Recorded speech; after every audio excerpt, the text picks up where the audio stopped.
আসসালামু আলাইকুম। সংবাদে আপনাদের সবাইকে স্বাগতম জানাচ্ছি আমি নুসরাত। শুরুতেই সংবাদ শিরোনাম। ইরানে সীমিত আকারে হামলার কথা ভাবছেন ট্রাম্প। ইরান ঘিরে যুক্তরাষ্ট্রের জোরালো সামরিক প্রস্তুতি, 2 রণতরী সহ যা মোতায়েন। বিক্ষোভে ৩২,০০০ মৃত্যুর দাবি ট্রাম্পের, প্রমাণ চাইল ইরান। বাইবেল অনুসারে পুরো মধ্যপ্রাচ্যের ওপর অধিকার আছে ইসরায়েলের, মার্কিন রাষ্ট্রদূত। দর্শক, এতক্ষণ শুনছিলেন সংবাদ শিরোনাম। এখন বিস্তারিত। আপনি যদি ইসরায়েলের ধ্বংস চেয়ে থাকেন তাহলে চ্যানেলটি সাবস্ক্রাইব করে দিবেন এবং ভিডিওতে লাইক করে আপনার মূল্যবান মতামত কমেন্টে লিখে জানিয়ে দিবেন। এখন বিস্তারিত। ইরানের পারমাণবিক কর্মসূচি নিয়ন্ত্রণে একটি চুক্তিতে আসার জন্য দেশটির নেতাদের ওপর চাপ সৃষ্টি করতে সীমিত আকারে সামরিক হামলার কথা বিবেচনা করছেন মার্কিন প্রেসিডেন্ট ডোনাল্ড ট্রাম্প।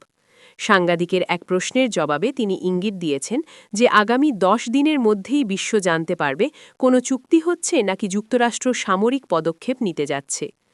সম্প্রতি মধ্যপ্রাচ্যে যুক্তরাষ্ট্রের সামরিক উপস্থিতি বৃদ্ধির প্রেক্ষাপটে প্রেসিডেন্টের পক্ষ থেকে এমন মন্তব্য এলো। এদিকে সুইজারল্যান্ডে 2 দেশের কর্মকর্তাদের মধ্যে আলোচনার পর ইরানের পররাষ্ট্রমন্ত্রী আব্বাস আরাগচি জানিয়েছেন, যুক্তরাষ্ট্রের সঙ্গে একটি সম্ভাব্য চুক্তির খসড়া তৈরির কাজ চলছে। আগামী কয়েকদিনের মধ্যেই এটি মার্কিন বিশেষ দূত স্টিভ উইটকফের কাছে হস্তান্তর করা হবে বলে তিনি জানান।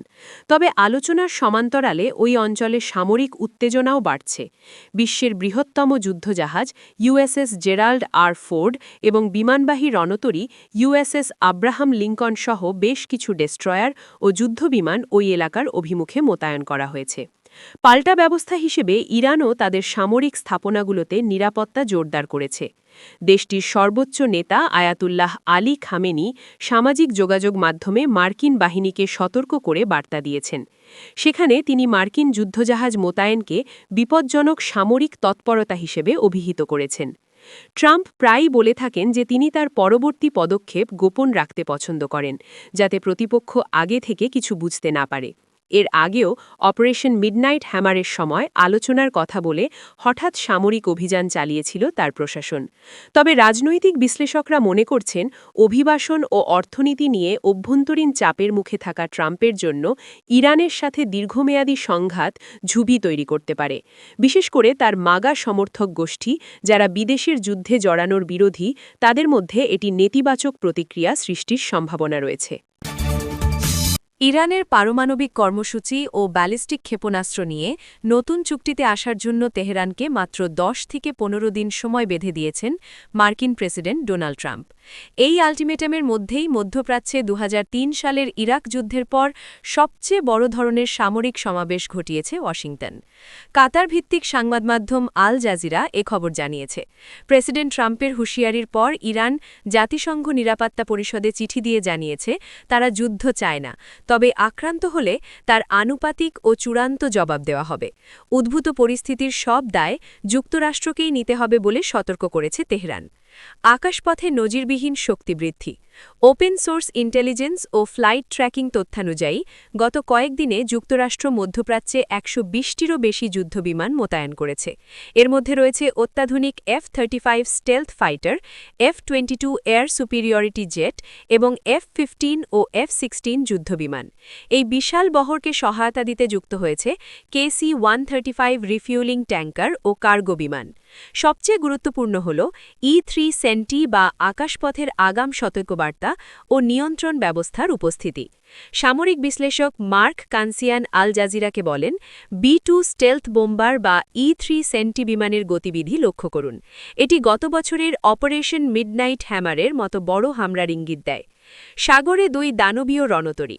বিশ্বের বৃহত্তম বিমানবাহী রণতরী ইউএসএস জেরাল্ড আর ফোর্ড বর্তমানে আটলান্টিক মহাসাগর পাড়ি দিয়ে ভূমধ্যসাগরে পৌঁছেছে। এটি ওমান উপকূলে অবস্থানরত ইউএসএস আব্রাহাম লিঙ্কন স্ট্রাইক গ্রুপের সঙ্গে যোগ দেবে। এছাড়া গাইডেড মিসাইল ডেস্ট্রয়ারগুলো টমাহক ক্রুজ মিসাইল নিয়ে ইরানের অভ্যন্তরে যে কোনো লক্ষ্যবস্তুতে আঘাত হানতে প্রস্তুত। ব্রিটেন যুক্তরাষ্ট্র দ্বন্দ্ব ও ডিয়েগো গার্সিয়া। ভারত মহাসাগরে ডিয়েগো গার্সিয়া ঘাঁটি ব্যবহার নিয়ে ব্রিটিশ প্রধানমন্ত্রী কিয়ার স্টারমারের সঙ্গে ট্রাম্পের বিরোধ তুঙ্গে উঠেছে। আন্তর্জাতিক আইনের দোহাই দিয়ে স্টারমার এই ঘাঁটি থেকে ইরানে হামলা চালাতে অনুমতি দিতে অস্বীকৃতি জানিয়েছেন। এতে ক্ষুব্ধ হয়ে ট্রাম্প ট্রুথ সোশ্যালে লিখেছেন, ডিয়েগো গার্সিয়া হাতছাড়া করবেন না। তিনি মরিশাসের কাছে চাগোস দ্বীপপুঞ্জ হস্তান্তরের ব্রিটিশ সিদ্ধান্তে মার্কিন সমর্থন প্রত্যাহারের ঘোষণা দিয়েছেন। ইরানের প্রস্তুতি ও রাশিয়ার সংহতি। মার্কিন চাপের মুখে ইরানও হাত গুটিয়ে বসে নেই। ওমান সাগর ও উত্তর ভারত মহাসাগরে রাশিয়ার সঙ্গে যৌথ নৌ মহড়া শুরু করেছে তেহরান। মহড়া চলাকালীন হরমুজ প্রণালীর একাংশ বন্ধ করে দেওয়া হয়েছে এবং দক্ষিণ ইরানে রকেট উৎক্ষেপণের জন্য বিশেষ সতর্কতা জারি করা হয়েছে। রুশ পররাষ্ট্রমন্ত্রী সের্গেই ল্যাভরভ সতর্ক করেছেন যে ইরানে মার্কিন হামলা হলে তার পরিণতি হবে ভয়াবহ। স্যাটেলাইট চিত্রে দেখা গেছে ইরান তাদের সংবেদনশীল সামরিক স্থাপনাগুলোতে মাটির নিচে সুড়ঙ্গ ও কংক্রিটের সুরক্ষা দেওয়াল তৈরি করছে।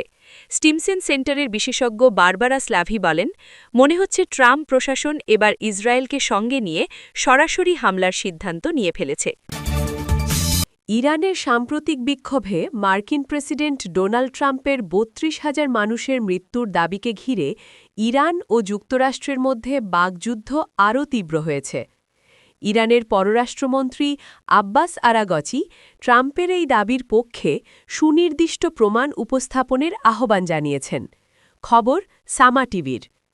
তিনি ওয়াশিংটনের উদ্দেশ্যে বার্তা দিয়ে বলেন, পরিসংখ্যান নিয়ে যদি কোনো সন্দেহ থাকে তবে তার প্রমাণ প্রকাশ করা উচিত। আরাগচির দাবি, ইরান সরকার সম্পূর্ণ স্বচ্ছতার সঙ্গে ক্ষতিগ্রস্তদের একটি পূর্ণাঙ্গ তালিকা প্রকাশ করেছে। তেহরানের দেওয়া তথ্যানুসারে ওই তালিকায় ৩,১১৭ জন বেসামরিক নাগরিক এবং ২০০ জন নিরাপত্তা সদস্যের নাম রয়েছে। উল্লেখ্য, গত জানুয়ারির বিক্ষোভে হাজারো মানুষ নিহত হয়েছে বলে অভিযোগ তুলেছিলেন ট্রাম্প। সেই সঙ্গে ৮ শতাধিক ব্যক্তির মৃত্যুদণ্ড কার্যকর করা হতে পারে বলেও আশঙ্কা প্রকাশ করেন তিনি। আন্তর্জাতিক গণমাধ্যমের প্রতিবেদন অনুযায়ী মানবাধিকার ইস্যু ঘিরে তেহরান ও ওয়াশিংটনের মধ্যে উত্তেজনা এখনও অব্যাহত রয়েছে। ইসরায়েলে নিযুক্ত মার্কিন রাষ্ট্রদূত মাইক হাকাবি এক সাক্ষাৎকারে দাবি করে বলেছেন, বাইবেলের বর্ণনা অনুযায়ী পুরো মধ্যপ্রাচ্যের বিশাল অংশের উপর ইসরায়েলের অধিকার রয়েছে। তার এই অদ্ভুত মন্তব্যকে কেন্দ্র করে আরব ও মুসলিম বিশ্বের দেশগুলোতে তীব্র প্রতিক্রিয়ার সৃষ্টি হয়েছে। রক্ষণশীল উপস্থাপক টাকার কার্লসেনের সঙ্গে এক সাক্ষাৎকারে হাকাবি এই মন্তব্য করেন। কার্লসেন উল্লেখ করেছিলেন যে বাইবেল অনুযায়ী আব্রাহামের বংশধরদের যে ভূমির প্রতিশ্রুতি দেওয়া হয়েছে তাতে বর্তমানের প্রায় পুরো মধ্যপ্রাচ্য অন্তর্ভুক্ত। এর জবাবে হাকাবি বলেন, তারা অর্থাৎ ইসরায়েল যদি এর পুরোটা নিয়ে নেয় তবে সেটি ভালোই হবে। তবে তিনি পরে যোগ করেন, ইসরায়েল তার সীমানা বাড়াতে চাইছে না, বরং তারা বর্তমান ভূমিতে তাদের নিরাপত্তা নিশ্চিত করতে চায়। হাকাবির এই বক্তব্যের পরপরই সৌদি আরব, মিশর, জর্ডান, কুয়েত, ওমান এবং ওআইসি ও আরব লীগের পক্ষ থেকে তীব্র নিন্দা জানানো হয়েছে। সৌদি আরবের পররাষ্ট্র মন্ত্রণালয় এই মন্তব্যকে চরমপন্থী বক্তব্য এবং অগ্রহণযোগ্য বলে অভিহিত করে মার্কিন স্টেট ডিপার্টমেন্টের কাছে তাদের অবস্থানের স্পষ্ট ব্যাখ্যা দাবি করেছে। অন্যদিকে মিশর এই বক্তব্যকে আন্তর্জাতিক আইনের সুস্পষ্ট লঙ্ঘন বলে জানিয়েছে। ফিলিস্তিনি ভূখণ্ড বা অন্য কোনো আরব ভূমির ওপর ইসরায়েলের কোনো সার্বভৌমত্ব নেই। আরব লীগ সতর্ক করে বলেছে, এ ধরনের ভিত্তিহীন মন্তব্য কেবল মানুষের ধর্মীয় ও জাতীয় আবেগকেই উস্কে দেবে। হাকাবি একজন ইভেঞ্জেলিক্যাল খ্রিস্টান এবং তিনি দীর্ঘকাল ধরেই ফিলিস্তিন ইসরায়েল সমস্যার দ্বিরাষ্ট্র সমাধান বা টু স্টেট সলিউশনের বিরোধিতা করে আসছেন।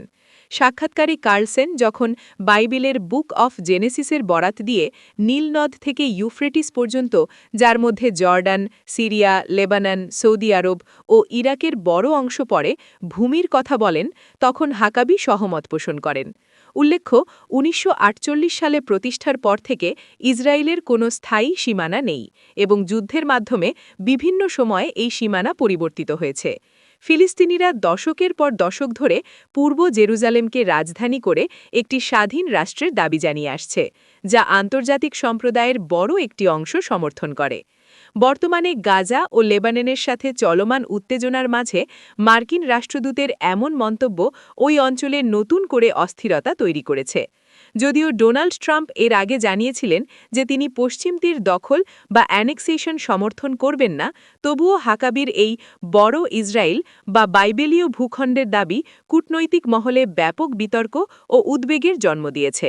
ইসরায়েল বা মার্কিন প্রশাসনের পক্ষ থেকে এখনও পর্যন্ত এ বিষয়ে কোনো আনুষ্ঠানিক মন্তব্য পাওয়া যায়নি।